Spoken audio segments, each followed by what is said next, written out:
You do not need to be a PhD historian to have an opinion on what you can see happening in front of you with your own two eyes, or however many eyes you've got, or ears, or whatever. However you are interacting with the world and the news, you can have an opinion. You should have an opinion. And what's more important, you do have an opinion. It's just whether or not you feel comfortable to express it. Right now is the time to do so, because the media is trying to convince us that we are wrong, that everybody who you hear speaking out about what's happening is wrong somehow, that we just don't know enough.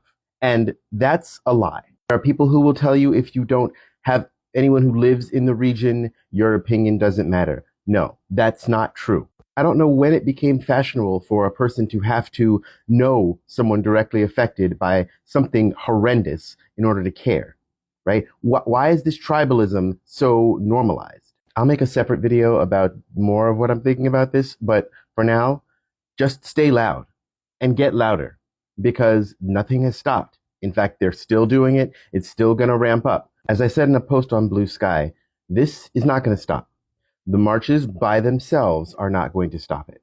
They should continue, but whenever you go, make sure you're making connections, okay? And you use Discord groups to make connections, but you don't say anything on there that you wouldn't want read to you at a deposition, because I don't trust Discord. It's just a great place to start making those connections. When you really want to discuss anything active, use Signal. That is the, right now, to my knowledge, safest way to communicate online, period. Start prepping, start planning, start doing all the stuff we've been talking about on this page, because it all relates to the struggle that we are just now beginning. This is not going to stop with a few weeks of marching.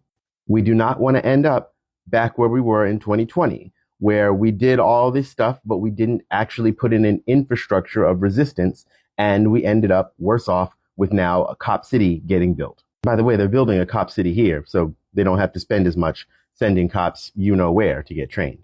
Side note, you'll notice that I word things very carefully when I'm on the internet, and that is because I do not wish to get got by any of the algorithms, because they are watching us. For some people, that makes it seem like I am being disingenuous, or I'm like trying to hedge my bets, and you know where I stand. And if you don't, you haven't been around for very long. Where we may disagree is that I believe in using every fucking dirty trick in the book against people who have proven they will use every dirty fucking trick in the book against you, against us, against the interests of the people. So if they're going to flag or get rid of certain accounts for saying certain words, I won't say them. No problem. You got it, baby. And that's on malicious compliance.